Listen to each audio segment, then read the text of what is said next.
All right, I'm here with my man Jeremy. Jeremy's trained with me in Germany, Netherlands, Belgium, Texas, and now in Florida. He's painting the mural on the wall. So he's a brown belt. Him and I have known each other for a long time. Also trying to implement a few things on the curriculum that I've been using lately.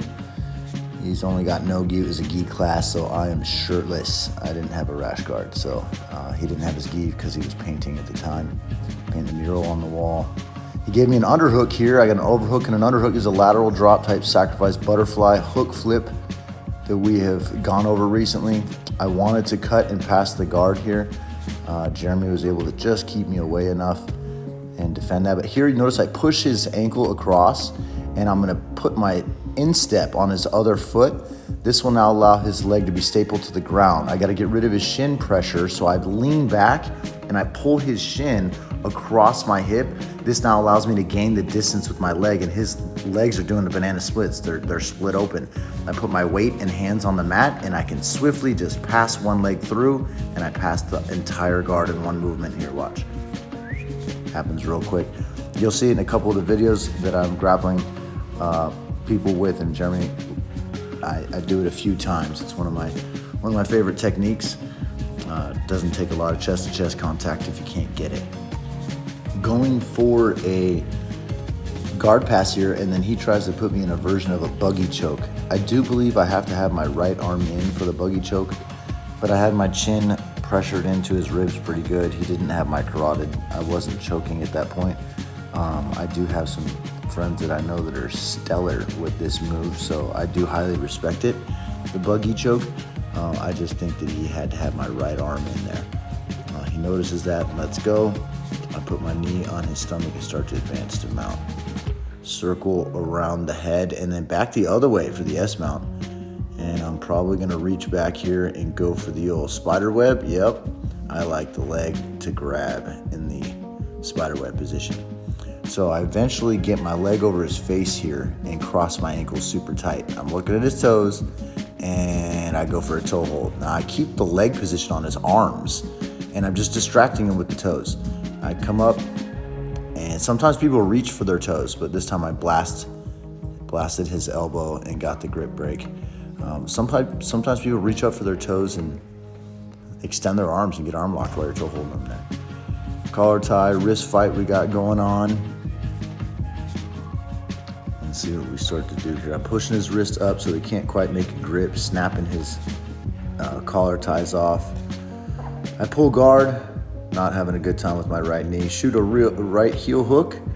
He starts to escape, and I'm gonna try and get my right knee behind his knee. I've got a little bit of a right knee situation that I'm dealing with, so I'm being very careful as well. We run into the camera, and so then we readjust.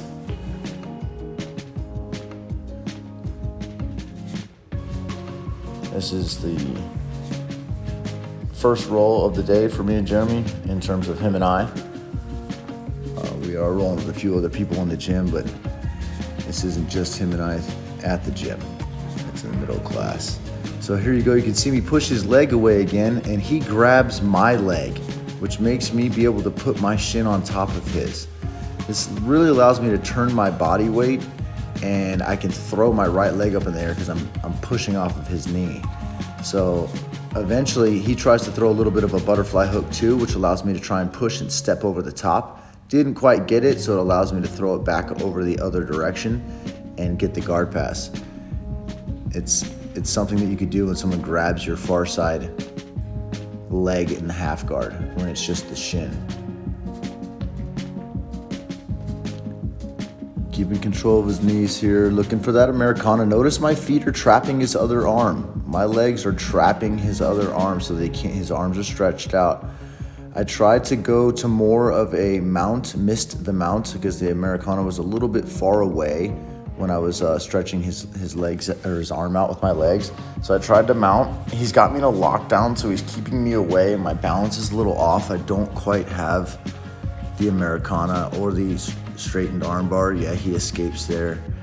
Comes back to the guard position. Body was just a little bit off in that Americana attack, so tried to step in a mount, didn't work out. I'm keeping an upward grip on his palm. Notice that. This keeps him stretched out. He can't use it. It's easy for me to finagle my foot back into the no hands pass position. And here I am trying to split the guard. I still have his wrist. I finally let go of his wrist. He tries to put me one leg into the guard. I fake a darce and I'm able to cartwheel out of that. Sometimes when people put their back flat on the mat, when I fake a darce, I just cartwheel and I land in north-south instead of them putting their back on the mat and I'm still in their half guard or whatnot. So off that back flattening, I like the cartwheel. Searching for a few things here. He's got my arm. Yes, I want to get my arm free of his legs. So I trap one of his arms to take his out of the equation, and I was looking for a north-south choke, but time ran out. Mi amigo Jeremy. Round 2 coming up.